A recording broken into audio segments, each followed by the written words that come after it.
Bonjour. Bonjour Lorenz. Bonjour. Je te présente Eric avec qui tu vas co-arbitrer ce débat. Voilà. Enfin, je serai là pour Bonjour Eric, vous allez enchanté. débattre ensemble et moi je vais arbitrer. C'est très bizarre de se voir en énorme dans une salle. Ouais. Écoute, tu es la salle est très grande et toi tu es tout petit. On va peut-être se décaler un petit peu comme ça. C'est plus simple pour nous Comme aussi. ça, on aura l'impression qu'il y a une vraie conversation. Mais Voilà. je pense qu'on a un peu l'impression de voir le magicien d'Oz qui nous transmet ses bonnes paroles. Merci beaucoup. Merci à ceux qui sont dans la salle et ceux qui sont à distance. On va voir comment on fait les questions. Questions-réponses après. Donc on a quelque chose d'un petit peu original en termes de format, puisqu'on n'est pas là pour faire une présentation ni une démonstration. Mais on est là pour parler d'un sujet qui est très important, c'est comment faire pour avoir une présence Amazon qui est forte sans cannibaliser le site. Et on a pour le coup deux catégories leaders du marché d'Amazon qui sont Eric, et tu te présenteras un petit peu plus tard tout à l'heure, qui est directeur commercial chez Playmobil, et Jean qui est Retail Media Manager du groupe SEB. Le groupe SEB étant pour moi un des annonceurs et des industriels les plus pointus du marché français. Donc voilà, pas de pression pour toi Jean sur cette représentation. Déjà avant qu'on commence, une première question, une question d'actualité, peut-être Eric, puisque tu es là en première. Jean, tu passeras à chaque fois en deuxième, ou peut-être que j'hésiterai. Comment s'est passé Prime Day alors? Eh ben, écoutez, Prime Day, ça s'est très très bien passé. Les performances, alors l'année dernière on l'avait pas fait, donc mais cette année on l'a fait et les performances étaient à la hauteur, plus que la hauteur de nos espérances, des objectifs qu'on s'était fixés. Et Jean, toi de ton côté? De notre côté, c'est également très bien passé. On a été obligé de renforcer nos investissements publicitaires tellement on a pu dépenser sur la plateforme, c'est-à-dire qu'il y a eu beaucoup de monde, plus que ce qu'on pouvait espérer. Et au niveau business, c'est bizarre de voir la photo avec des cheveux et sans cheveux, c'est très bizarre. Et niveau business, les performances ont été plutôt bonnes. On a été obligé de faire des réassorts sur certaines catégories de produits. Donc, un Prime Day plutôt positif également pour vous, Seb. Voilà, une belle rentrée dans un tunnel de promotion, parce que je crois qu'après on va avoir des buffer deals, ensuite on a Black Friday et le Christmas Rush, et quelques étrennes et un peu les soldes, et voilà, d'ici 2 mois on aura fini les promotions. Voilà. Bon, merci pour ce retour, parce que je pense que il y avait beaucoup d'inattendus sur des Prime Day qui étaient aussi tard dans l'année. D'habitude qui sont en juillet, là c'était 3 mois plus tard. Et c'est vrai qu'il y avait un petit peu d'inattendu de la taille et de l'ampleur que ça pouvait représenter. Et c'est intéressant de voir qu'on a des catégories qui sont normalement très orientées autour de Noël, hein, Eric, pour toi, qui ont quand même anticipé quelques ventes. Et c'est à voir, est-ce que Black Friday est le vrai retour d'expérience? Je pense que ce sera après Black Friday pour voir si ça n'a pas anticipé quelques ventes ou si c'est des ventes additionnelles. Moi, je pense que ça a plutôt anticipé les ventes, hein, vu la situation. On s'aperçoit que d'habitude, depuis 2 ans, la population attendait en fait l'arrivée du Black Friday pour se positionner pour attaquer Noël. Et là, depuis quelques jours, on voit que la population française anticipe Noël. Ok, merci. Alors voilà, on fait les choses à l'envers. Je fais les choses à l'envers, c'est mon côté à moitié anglais. J'ai aucun problème là-dessus. Peut-être vous présenter, faire une courte intro. Moi, j'ai fait l'intro, mais c'est peut-être ça. Vous avez peut-être des choses plus puissantes à raconter sur votre expérience et votre parcours et qu'est-ce qui vous a amené à Amazon. Alors, Eric Biliamaz, donc ça fait 14 ans que je suis chez Playmobil. Playmobil, en fait, pèse en France 160 millions d'euros et on est présent sur les différents réseaux, à savoir aussi bien de l'hyper que du spécialiste, que du web, mais aussi sur plein d'autres réseaux. Et comme on ne choisit pas où le consommateur fait ses achats, donc il faut être présent sur l'ensemble des réseaux, y compris sur le web. Voilà. Alors autrement, en fait, j'ai une sensibilité digitale en dépit de mes cheveux blancs. Je suis très branché digital, donc c'est vrai que quasiment depuis le départ, Playmobil France a été précurseur sur le groupe Playmobil dans le domaine du digital. Je veux aussi représenter un peu la société. La société, aujourd'hui, par rapport à des monstres comme Lego, quand Lego fait 5 milliards d'euros de chiffre d'affaires avec 1 milliard de résultats nets, Playmobil, aujourd'hui, c'est plus de 600 millions d'euros de chiffre d'affaires dans le monde. C'est pour simplement replacer. Et votre vision française est un peu déformée. On a une position en France qui est significativement importante par rapport à d'autres marchés. Donc, actif dans le domaine du digital, on a essayé d'abord des sites français dès le départ. Il faut se remettre ça en 2006-2007, on a commencé à aller dans le domaine du digital. Donc déjà avec le site playmobil.fr. Et puis ensuite, on a testé des sites français qui ont disparu, d'autres qui sont revenus. On avait commencé à l'époque par Avenue des Jeux. On avait commencé par La Redoute, les Trois Suisses, et pour repositionner avec l'évolution qui s'est passée, Cdiscount ensuite, et puis après est arrivé Amazon 2012 de mémoire en France. Merci, c'était ma question d'après, mais t'en parleras. On va quand même un peu redétailler quelle est ton implication, ce qui est important. Jean, à toi. Bien, moi, je m'appelle Jean-Manuel, je suis Retail Media Manager pour le groupe SEB sur le marché français. Le retail média, c'est l'investissement publicitaire sur les plateformes e-commerce des sites distributeurs des produits du groupe SEB en France. Le groupe SEB, c'est un groupe international, on fait plus de 6,5 milliards de chiffre d'affaires à travers le monde, plus de 35 marques à travers le monde, et des marques emblématiques en France comme Next, Stéphane, Rovenca, Calor, entre autres. Et j'en oublie bien évidemment.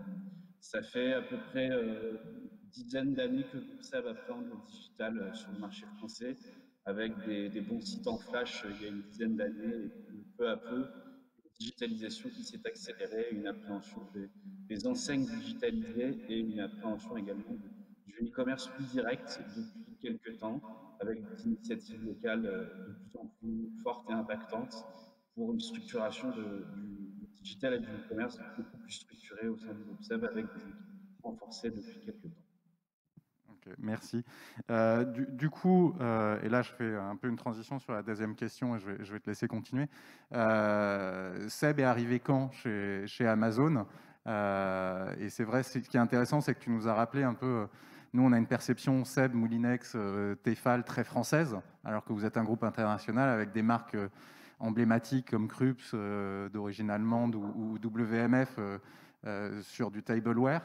Donc un vrai groupe international. Quand est-ce que vous êtes arrivé sur Amazon et quand est-ce que vous vous êtes rendu compte que la réalité du métier sur Amazon, c'était pas qu'un objectif de sell-in, c'était aussi un objectif de sell-out, et raconter un peu l'histoire justement de l'évolution de la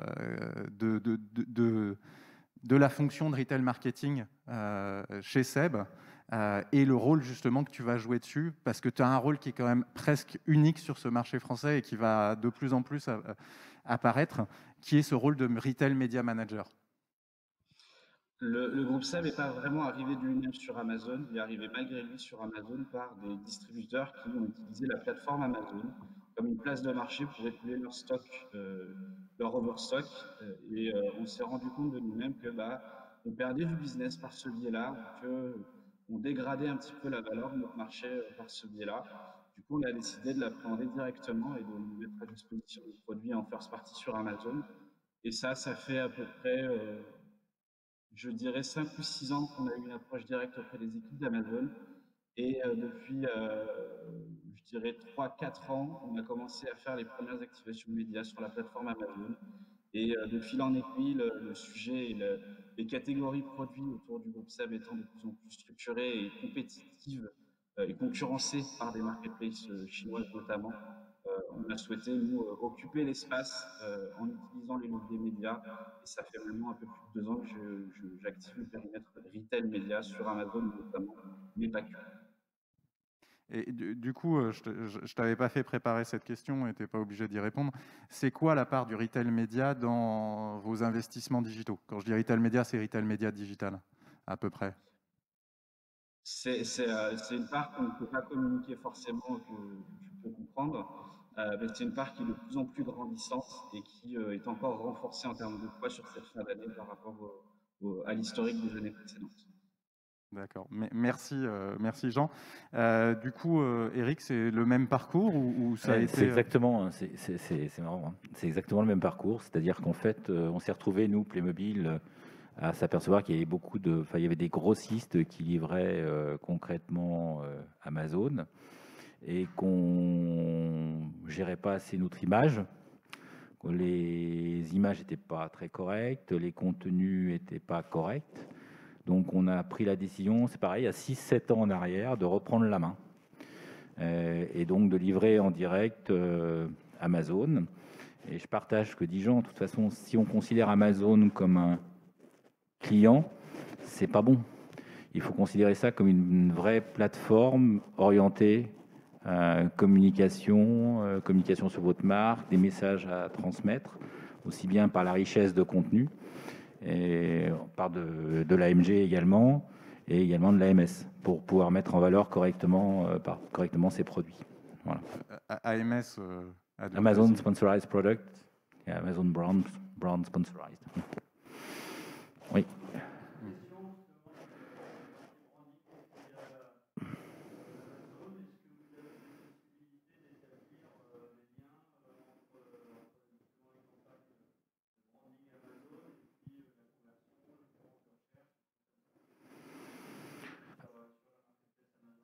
Alors, par rapport à la marketplace, moi, j'interviens pas du tout sur la marketplace, on reste juste sur le 1P. Juste pour précision, ouais. Quand on dit marketplace, et c'était d'ailleurs une des questions de Jean, marketplace c'est vraiment revendu par un tiers. Donc effectivement, il y a un peu un abus de langage. Parfois, on va utiliser marketplace pour dire site de retail digital.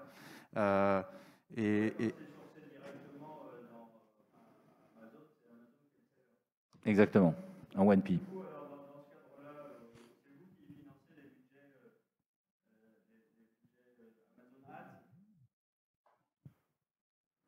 On participe comme Seb de notre côté mais on a une vraie stratégie. Et votre stratégie, vous l'adaptez régulièrement avec les informations. Enfin, on va plus aller plus loin des datas. En fonction des datas, on réadapte régulièrement notre stratégie. On peut essayer de faire du couplet. Est-ce que je pense que Seb en parlera, Jean en parlera, avec des plans médias outside Amazon pour essayer de communiquer beaucoup plus fortement en ayant une liaison à la fois, parce que 82% des investissements en termes de communication du jouet sont dans la télévision, et de l'autre côté, en communiquant également sur le domaine du digital. Parce qu'Amazon, à partir du moment où vous comprenez qu'Amazon n'est pas un client, mais a d'énormes influences dans le domaine de la marque, du contenu, de la communication, et que vous comprenez que son core business s'est déplacé sur le retail média, enfin sur le média, vous avez compris beaucoup de choses. Je suis désolé, j'ai pas entendu la question de monsieur. Est-ce que je peux vous faire répéter au micro la question que monsieur a posée? Je vais faire l'animateur et le passeur du micro. Vous ne pouvez pas toucher le micro. D'accord. Oui, bonjour. J'avais une question effectivement sur les retours d'expérience que vous avez en tant que Retail Media Manager, sur l'impact des campagnes branding Amazon que vous auriez pu faire sur justement l'engagement et la conversion sur le site Amazon. On a justement partagé un use case, enfin Amazon a partagé un use case hier au Web Forum sur le sujet. Nous, on utilise Amazon comme un média à part entière. Je refaisais l'analyse de comparer que Amazon a un trafic sur son site qui est plus conséquent que le groupe TF1 dans sa globalité. Donc, c'est une quantité de données qui est monstrueuse pour le groupe SEB et que le groupe SEB utilise pour notamment faire du display vidéo. Et ce display vidéo a un impact sur Amazon. Les personnes qui ont été exposées par la vidéo vont mieux convertir. J'ai plus en tête strictement la valeur qui a été partagée par les équipes Amazon dans ce use case, mais la revente se démontre directement sur Amazon et forcément par effet de levier sur les autres distributeurs également. Est-ce que ça répond à la question de monsieur? Alors peut-être que je vais faire un complément. Moi, je ne travaille pas pour Amazon, donc je ne suis pas là pour présenter des use cases. On est une agence de retail marketing. Je fais quand même un peu ma promo pendant 30 secondes, si ça vous va. Voilà. Ce qui est intéressant, c'est, et ça c'était dans une vie antérieure, on travaillait par un gros groupe de café qui avait décidé de commencer à vendre ses produits sur Amazon et en site direct. Et les ventes ne décollaient pas. Pourquoi? Parce que personne n'était au courant que vous pouviez acheter ces produits directement, soit sur Amazon, soit sur les sites. Ils ont fait une campagne télé, et là, il y a eu un impact dramatique sur les ventes. Et ce qui est vrai, c'est qu'Amazon est très bon dans ses algorithmes de saisonnalité.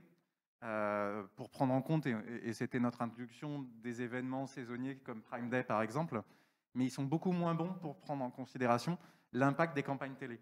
Donc pour une marque qui n'a jamais par exemple communiqué sur la télé, et qui soudainement va communiquer sur la télé, Amazon ne va pas forcément le prendre en considération. Pourquoi ? Parce qu'Amazon, c'est pas comme un Carrefour qui va prendre des gros stocks. Ils vont avoir des tout petits stocks qui vont vous reprendre plusieurs fois par semaine.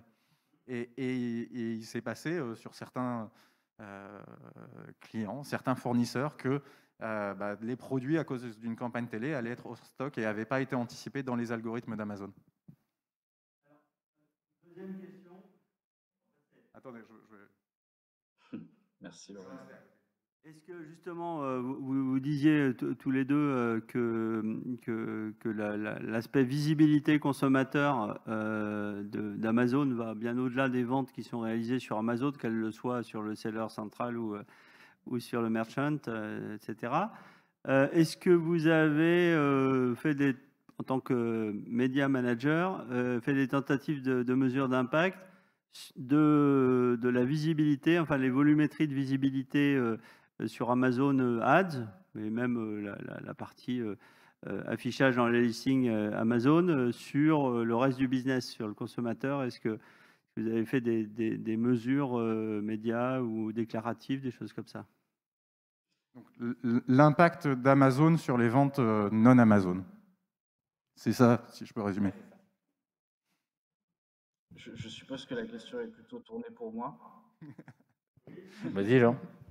Merci. On a justement fait une use case avec Amazon qui a été partagée hier au forum, et c'est sur notre marque Proventa, où on a eu un incrément de ventes qui ont été faites par GFK.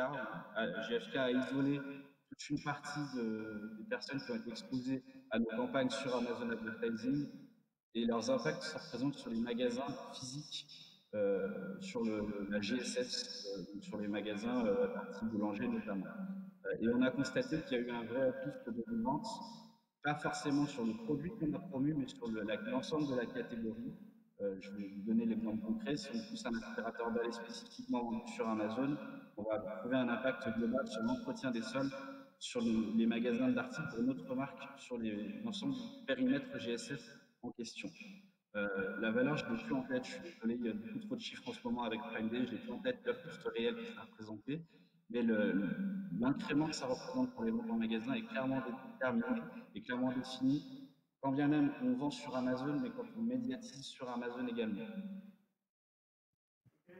Ouais, je confirme. Je pense que Jean, tu fais des campagnes AMG. Absolument. Ouais. Et sur les campagnes AMG, quand on te débriefe des campagnes AMG, tu vois l'effet potentiel du nombre de ventes réalisées dans les circuits physiques ou autres. Tu confirmes?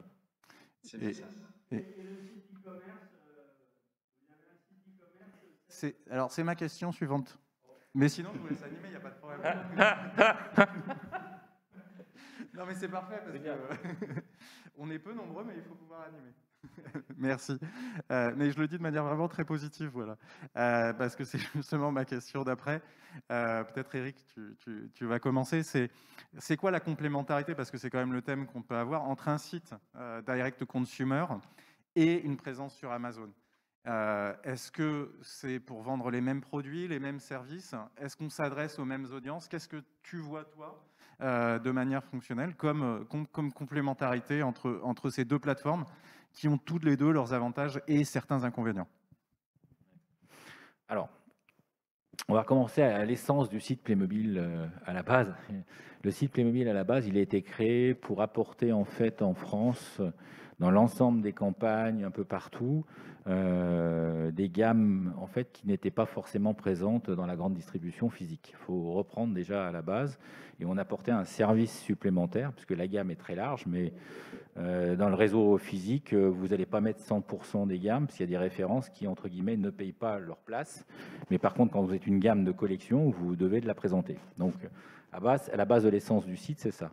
Ensuite, avec la montée en puissance de gens comme Amazon et des concurrents qui existent, type Fnac, Cdiscount, Aujourd'hui, il a fallu en fait se trouver un positionnement. Et ce positionnement, il est complètement différent. On doit là aussi apporter des choses différentes. Vous avez deux entrées sur le site Playmobil. Vous avez à la fois, vous devez apporter beaucoup plus d'informations aux parents, mais également en fait aux enfants qui sont prescripteurs par des jeux, par autre chose que simplement de l'achat et de la vente de produits. Donc, on apporte par toujours une complémentarité de produits sur les gammes existantes. On l'apporte également, maintenant, ça c'est beaucoup plus nouveau, par des références qui sont exclusives sur le site. Donc là aussi, on apporte autre chose. Et là aussi où notre site était beaucoup plus en statique, en termes de communication avec, je dirais, une stratégie commerciale qui pouvait être identique toute l'année. Là, maintenant, le site est animé comme un site aujourd'hui vendeur type Amazon, Fnac, Cdiscount. Voilà. Non. Le site playmobil.fr qui commercialise direct consumer. Pas oublier aussi que Amazon couvre une partie de la population, mais qu'il y a une autre partie de la population qui ne va pas forcément sur Amazon.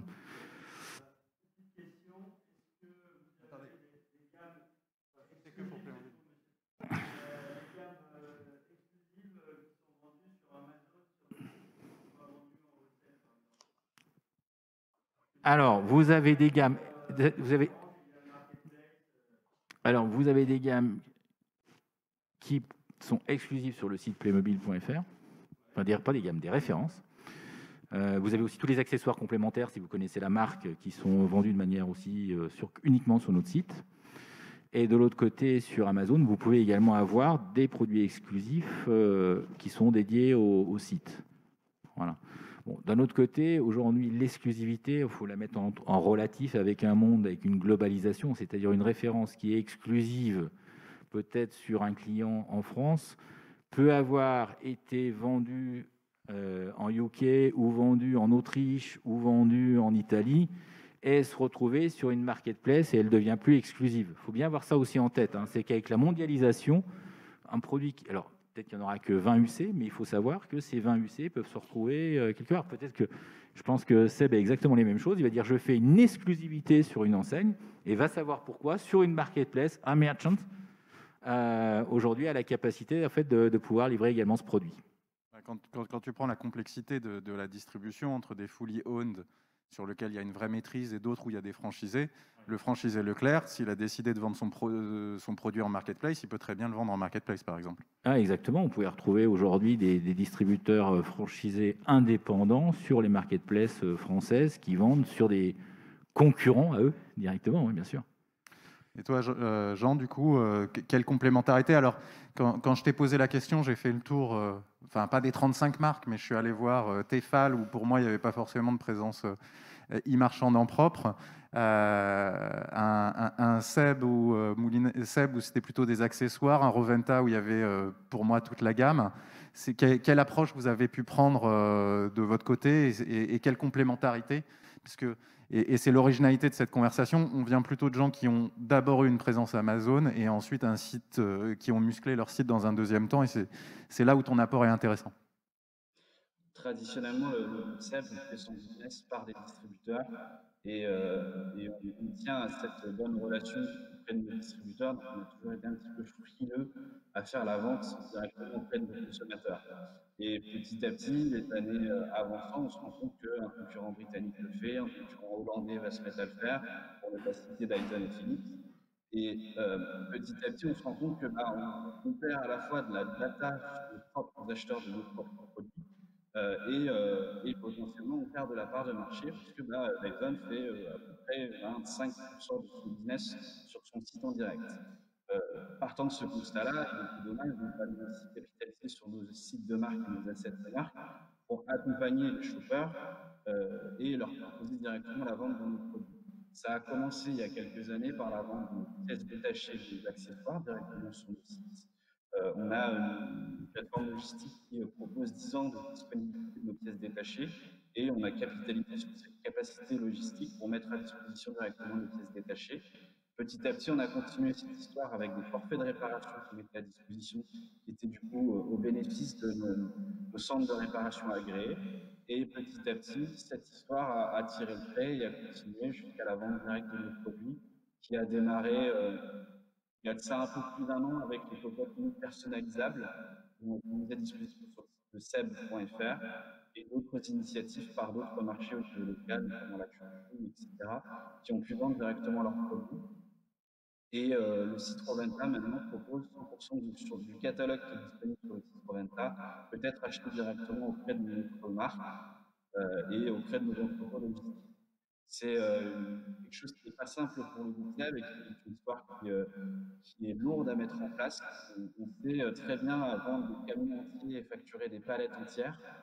Par contre, d'expédier un petit carton avec un petit aspirateur à l'intérieur et de facturer sur du TTC, bah, on a beaucoup de mal à le faire. C'est quelque chose qui est extrêmement lourd à mettre en place. Et c'est le début d'une histoire potentiellement pour le groupe Seb sur ce sujet. Merci Jean. Alors ensuite, ce qui est intéressant, c'est de se dire, on a une vision pour les gens qui sont extérieurs à Amazon, qui a très peu de transparence sur la donnée d'Amazon. Ça, c'est une perception souvent qui va être externe, en tout cas d'une logique de marketeurs digitaux qui aiment bien avoir une donnée désagrégée. Alors c'est sûr que ça ne sera jamais disponible. Comment vous faites pour exploiter la data ? Quelle utilisation vous en faites? Et est-ce que vous arrivez à reboucler pour toucher vos clients et pas que être dans une logique purement d'acquisition? Et est-ce que vous arrivez à avoir des techniques de fidélisation? Et c'est peut-être cette complémentarité qu'on peut avoir entre une présence Amazon indirecte et un site en propre. Tu veux essayer, Jean, en premier? Parce que là, j'ai 12 questions en une. Hein. Je vais essayer de répondre à autant de questions possibles. Sur le sujet de la fidélisation, c'est très compliqué. Alors, moi, je suis un ancien du média. J'ai beaucoup d'historique de collaboration avec du Facebook, du Google, et quand je suis arrivé à mettre le nez dans Amazon et qu'on me dit, bah, en fait, on a des attributions uniquement sur du post-click 14 jours en Brandalo et on n'a aucune information sur le volume de visite de nos fiches produits, bah, j'ai un petit peu déchanté et je me suis un peu dit, ça va être compliqué. Et après, je me suis tourné vers d'autres distributeurs qui proposent des activations médias sur lesquelles on n'a même pas l'information du niveau de stock qu'on a sur le site en question. Du coup, je me suis beaucoup plus retourné vers Amazon en me disant c'est le mieux disant en termes de disponibilité d'informations et en termes de capacité à analyser pour pouvoir agir derrière. On n'a pas forcément cette capacité auprès d'autres distributeurs, surtout des distributeurs historiques. Je pense que Eric, au niveau commercial, tu peux pouvoir en témoigner aussi. Amazon met à disposition cette data de manière quasi gracieuse, là où auprès d'autres distributeurs, ça va être beaucoup plus négocié. Et donc, en contrepartie, pour pouvoir récupérer des informations sur le business que l'on fait sur les sites en question. Ça répond à l'une des premières questions. Laurence, je ne sais pas, j'ai oublié les 14 autres questions que tu avais. Oui, d'accord, il y avait un peu trop de questions, j'en conçois. Non, mais ça répond bien à un point de comment on exploite la data. Pour moi, il y en a un autre qui est très intéressant, c'est les rapports de requête, en fait, sur une campagne, et qui te donnent des insights hyper forts. Et ça, c'est aussi, pour peut-être pas répondre à exactement la même question, un point que je trouvais extrêmement intéressant quand on s'était rencontrés pour la première fois, Eric, où tu me disais, nous, on a un tiers de gens qui viennent pour du Playmobil où c'est l'acheteur et le consommateur sont les mêmes. Il faudra que tu nous expliques la différence quand même dans le domaine du jouet entre l'acheteur et le consommateur. Ensuite, le deuxième où c'est le consommateur qui est prescripteur et un troisième où les gens ne rentrent pas du tout par Playmobil. Et finalement, c'est ça qui est passionnant en fait sur Amazon, c'est comment on arrive à utiliser cette donnée pour aller capter plus d'acheteurs qui ne viennent pas par la marque et sur lequel Amazon est autre chose qu'un fichier de commande en ligne finalement. Parce que vendre du Playmobil pour des gens qui cherchent du Playmobil, c'est pas très compliqué sur Amazon, même s'il y a des complexités.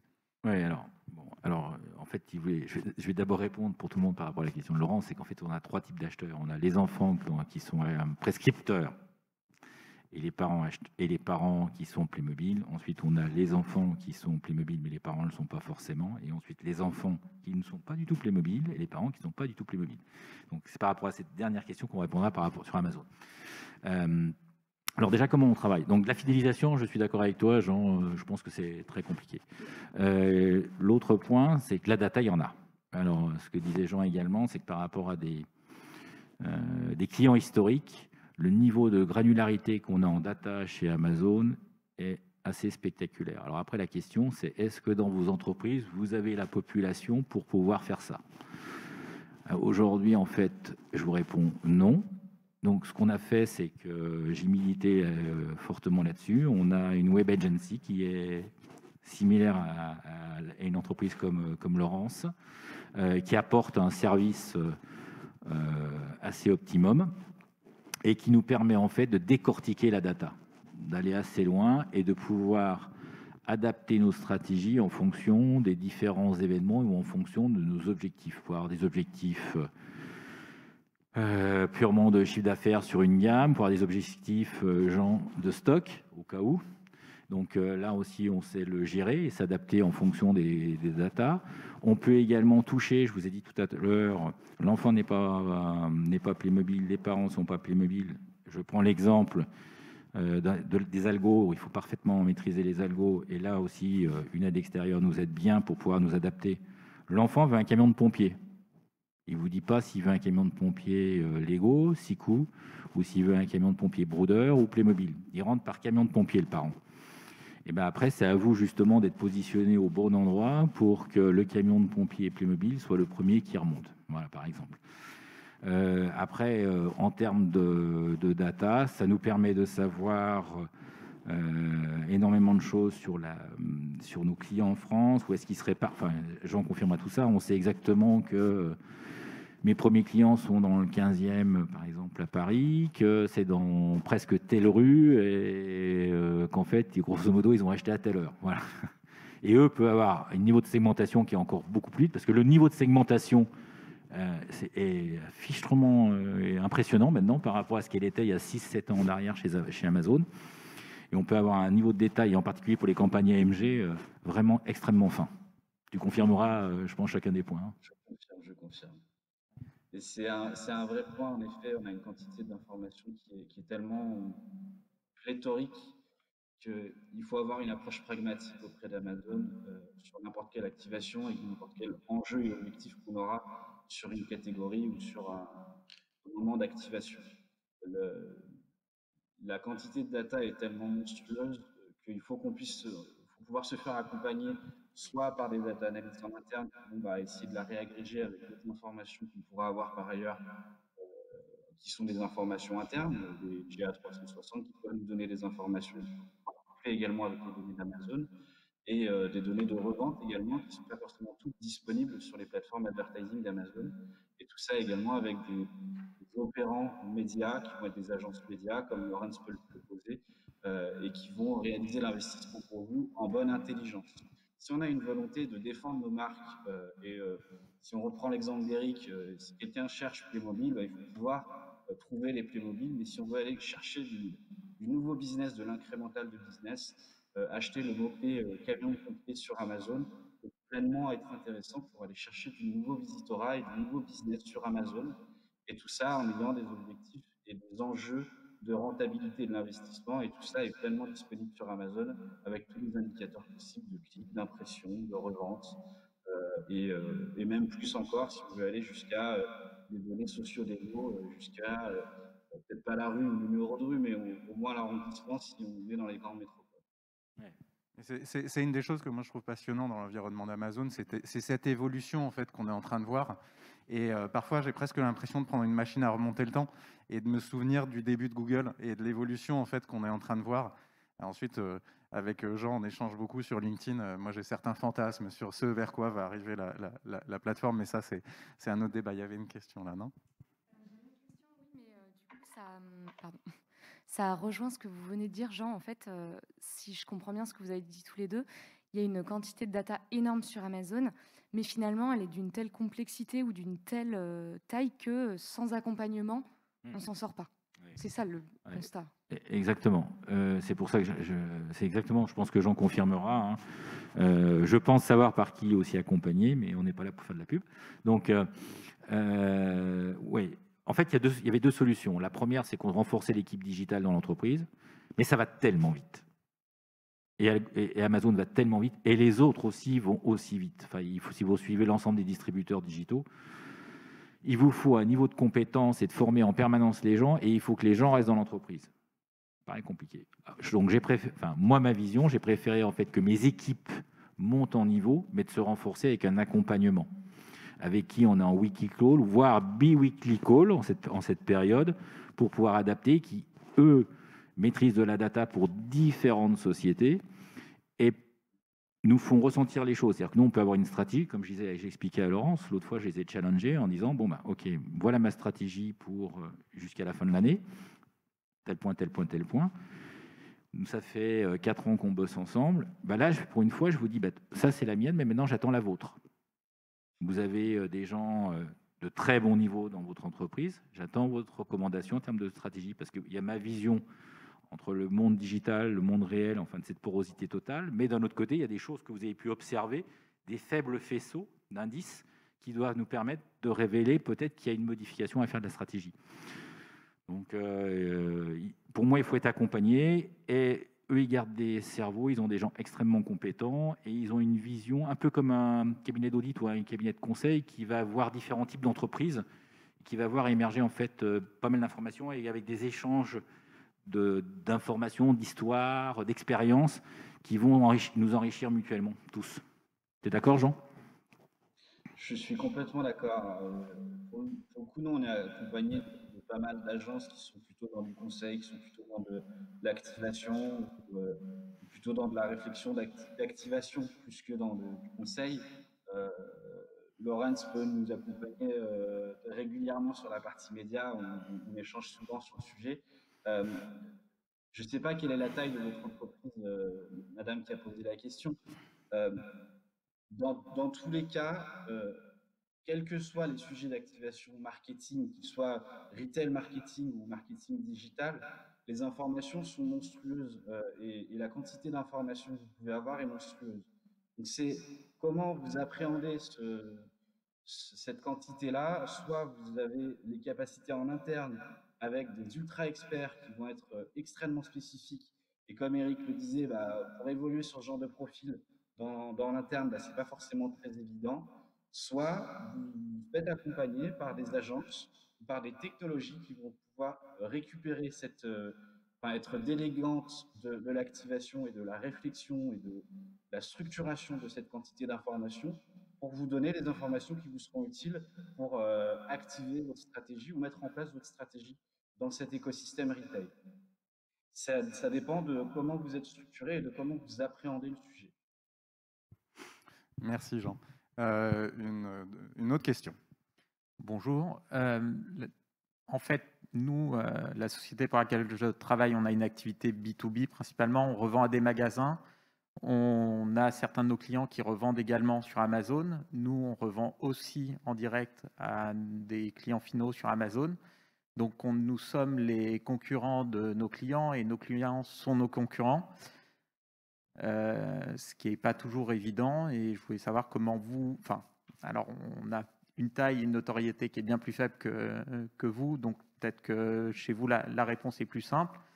Mais chez nous, il y a un vrai questionnement sur, je dis bien peut-être, parce que je vous vois réagir, il y a un vrai questionnement sur doit-on empêcher nos clients d'acheter pour revendre sur Amazon ou doit-on, nous, trouver un autre moyen de ne pas les concurrencer? Je laisse commencer, Jean. Merci en tout cas de votre bonne introduction des marques. Merci Eric, je crois que c'est une très très très bonne question.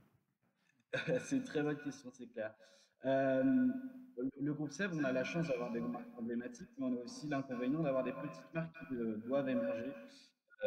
Si je vous parle de la marque Emza, elle est inconnue en France, on est en train d'essayer de la faire émerger sur Amazon. C'est des problématiques qui sont un peu similaires aux vôtres. Le premier point, ça va être plutôt votre politique commerciale que vous allez avoir auprès de vos distributeurs. Si vous voulez serrer la ceinture auprès de vos distributeurs et les interdire de vendre sur Amazon, ne vous inquiétez pas qu'ils vont réussir à le faire d'une manière détournée. Que ce soit en vous disant ou pas. Vos produits vont se retrouver à un prix cassé en tout ou pas, mais ils vont arriver sur la plateforme Amazon à un moment ou à un autre. Donc, et vaut mieux qu'elle soit sur Amazon que sur eBay en plus. Hein. Ou sur Wish. En plus. Moi, ma recommandation, ce serait allez-y, jouez-vous aussi sur Amazon. Pour être présent sur Amazon, il faut prévoir un budget promotionnel et médiatisation. Et votre marge étant plus forte que celle de votre distributeur sur Amazon, vous aurez certainement une meilleure capacité à rendre visibles vos produits vis-à-vis de vos concurrents. Après, si votre politique tarifaire auprès de votre distributeur permet au distributeur de faire de la promotion, si lui, ça lui permet de faire son business sur Amazon, bah, très bien, vous êtes tous les deux gagnants sur le sujet et ça vous fait gagner de la part de marché au détriment de votre concurrent qui pourra également avoir de la présence sur Amazon ou sur n'importe quelle autre plateforme marketplace. Ça fonctionne sur Amazon, mais également sur toutes les autres plateformes marketplace comme Laurent l'a dit. Un point qui, je pense, peut être important, sauf si je suis élégant et je laisse Eric réagir avant. Un grossiste, un revendeur n'a aucune dimension marketing. Il s'en fiche complètement de la façon dont le produit va être promu et présenté. Il va faire de l'arbitrage. Et je trouvais un point intéressant dans ce que Eric a dit, la façon dont on est arrivé sur Amazon et Marketplace, et c'était la même que vous aviez, Jean, c'est que nos grossistes vendaient les produits et qu'il y avait une détérioration de l'image de marque. Donc, en tant que producteur, en tant que fabricant, il y a vraiment cette opportunité auquel y aller. Et on va reprendre la citation de Jeff Bezos. Hein. Il y a à peu près autant de citations de Jeff Bezos que de Steve Jobs maintenant. C'est « Your margin is my opportunity ». Si quelqu'un réussit à gagner de l'argent entre les deux, c'est qu'il prend une marge. Voilà, tout simplement. Eric, si tu veux compléter, dire des choses plus intéressantes que ce que je dis. Non, il n'y a pas de problème. C'est plutôt du complémentaire. En fait, on est en Europe et c'est la libre circulation des marchandises, des hommes. Voilà. Donc, de vouloir bloquer quoi que ce soit, j'y crois pas une seconde. Et c'est anti-légal. Donc, déjà, vous oubliez. Ça, c'est la première chose. La deuxième chose, il y a deux choses. La première, en fait, pour ceux qui connaissent bien Amazon, on peut se retrouver crappé, les craps. Donc, ça veut dire en fait que nos produits ne peuvent plus être achetés en direct. Enfin, on perd la buy box, pour être clair. Bah, si on perd la buy box, finalement, c'est bien aussi qu'il y ait sur la marketplace les sellers. Voilà. Alors, le troisième point, et c'est une des raisons qui fait qu'on est quand même... il y a 7 ans en arrière au positionnement, il y a 7 ans en arrière quand on voyait justement qu'il y avait beaucoup de monde qui vendait la marque mais on n'avait pas la gestion de la marque, c'est qu'il y a une bibliothèque sur Amazon, il y a une bibliothèque d'images, il y a une bibliothèque de descriptifs, puisqu'en fait à partir du moment où vous commercialisez sur Amazon, vous donnez accès à cette bibliothèque. Et au moins vous êtes certain de la qualité des images qui sont transmises et des descriptifs produits. Je pense que Jean confirmera parce que c'est vraiment l'élément déterminant. Et comme Amazon est quand même aussi un moteur de recherche, il faut qu'en termes de contenu et en descriptif, vous soyez qualitativement en adéquation avec l'ADN de votre marque. Donc, je répondrai en disant que justement, au contraire, il faut apporter le plus d'éléments possible. Et puis après, si vous pouvez être en rupture, vos produits peuvent être crappés. Donc, suivant les événements, c'est très bien aussi qu'il y ait sur la marketplace des gens qui puissent également proposer vos produits. Voilà. Alors, c'est un très bon point. Je t'en prie. Non, vas-y, c'est juste qu'il nous reste 3 minutes. Donc, voilà. 5 minutes, c'est gentil. 7. Vas-y, je te laisse finir. C'est un très bon point qu'Éric évoquait sur la partie du contenu des marketplaces. Ils n'ont que faire du contenu et de l'histoire de marque qui va être faite sur Amazon. Donc, de pouvoir s'approprier, verrouiller, parce que sur Amazon, quand c'est votre propre marque, vous pouvez faire verrouiller les modifications de contenu ou être informé d'une modification de contenu sur vos fiches produits.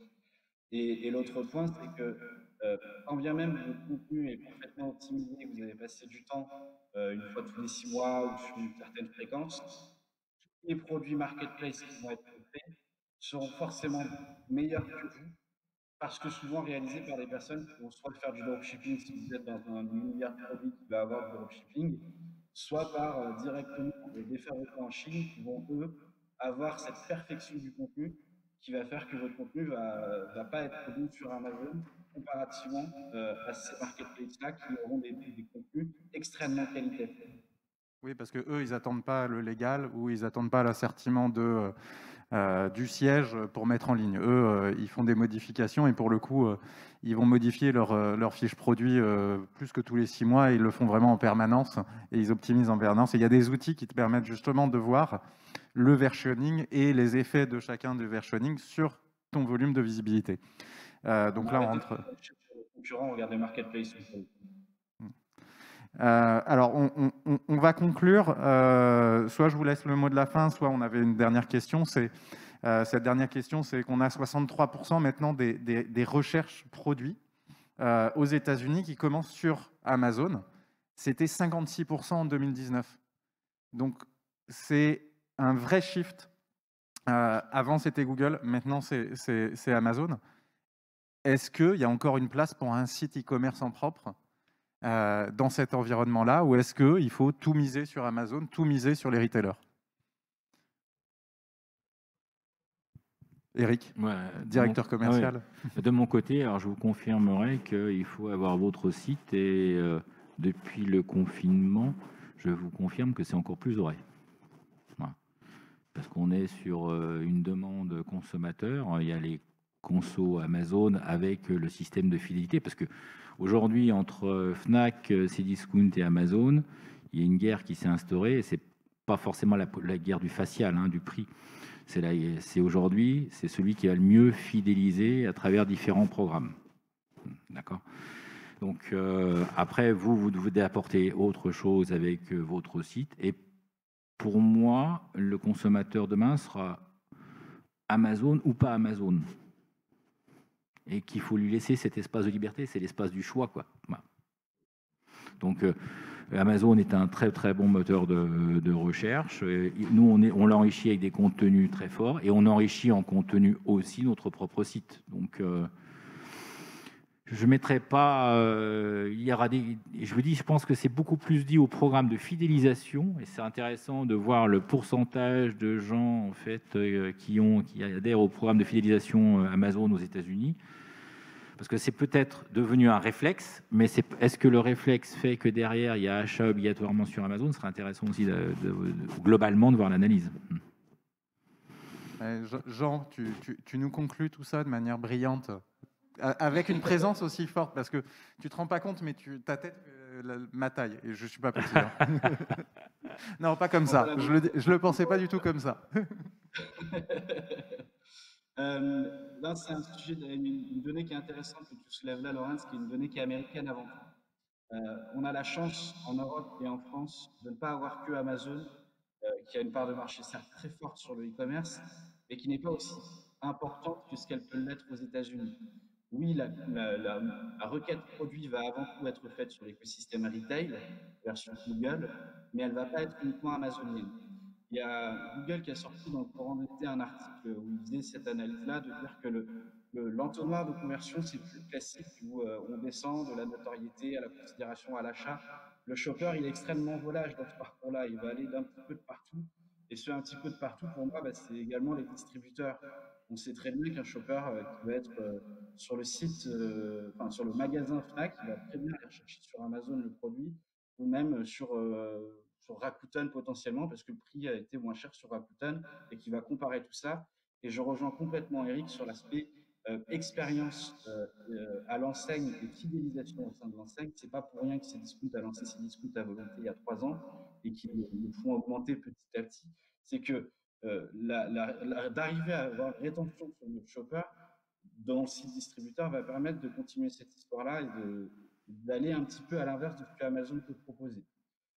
Pour conclure sur la partie direct-to-consumer, oui, il est important de pouvoir vendre sur nos assets de marque, de capitaliser sur nos propres intentionnistes qui viennent sur nos assets de marque, mais il faut rester également humble. Dyson, son trafic, c'est 3% du trafic d'Amazon. Donc, c'est vraiment pas grand-chose. Et Dyson, c'est dans mon périmètre de produits le plus abouti en termes de direct-to-consumer. Donc, c'est bien de pouvoir le faire. Ça nous permet d'avoir des marges beaucoup plus relatives et d'être beaucoup plus en capacité de faire du média. Mais il ne faut pas négliger non plus la distribution traditionnelle, même si elle est online et qu'elle est très récente. Il ne faut pas la mettre de côté, ou en tout cas être très à l'aise avec sa politique commerciale vis-à-vis de ses distributeurs. Dyson est très à l'aise avec le fait de ne plus vendre à Amazon, mais il fait très bien son business chez les autres distributeurs et il continue d'aller avancer avec eux sur l'activation au sein de leurs enseignes. Le retail média est un très bon exemple et ce n'est pas le seul exemple sur la partie e-commerce. Par rapport à ce que vient de dire Jean, c'est quelque chose d'extrêmement important. En fait, la distribution américaine n'a rien à voir avec la distribution française. Aujourd'hui, vous avez une capillarité du territoire en France qui fait que vous avez beaucoup de click and collect, de drive, parce qu'on a parlé d'Amazon, Cdiscount, la Fnac, mais les réseaux physiques aujourd'hui, vous avez du Carrefour.fr, du Auchan.fr, du Leclerc.fr, enfin espace culturel Leclerc. Vous avez du King Jouet, vous avez du Pickwick Toys. Aujourd'hui, il y a une omnicanalité qui fait que en France, le territoire est très bien maillé et qui fera que vous n'irez pas au-delà, peu importe le distributeur web, pure player, il n'ira pas au-dessus d'un certain seuil du fait aujourd'hui de cette excellente répartition de la distribution française en réseau physique. Eric, Jean, merci beaucoup parce que il y a souvent beaucoup de présentations dans ces événements. Là, on a eu une table ronde, alors un peu virtuelle avec toi, Jean. C'était spectaculaire, t'inquiète pas. Et je crois qu'on a eu une richesse d'insights qui est assez unique. S'il y a 2 ans, quand j'avais commencé cette aventure, j'aurais pu avoir tous ces insights, je serais beaucoup plus grand. Pas aussi grand que toi, Jean, mais c'est technologique là. Merci beaucoup, merci à tous les deux, merci à tous. Merci, au revoir. Merci à tous. Salut Jean, plaisir.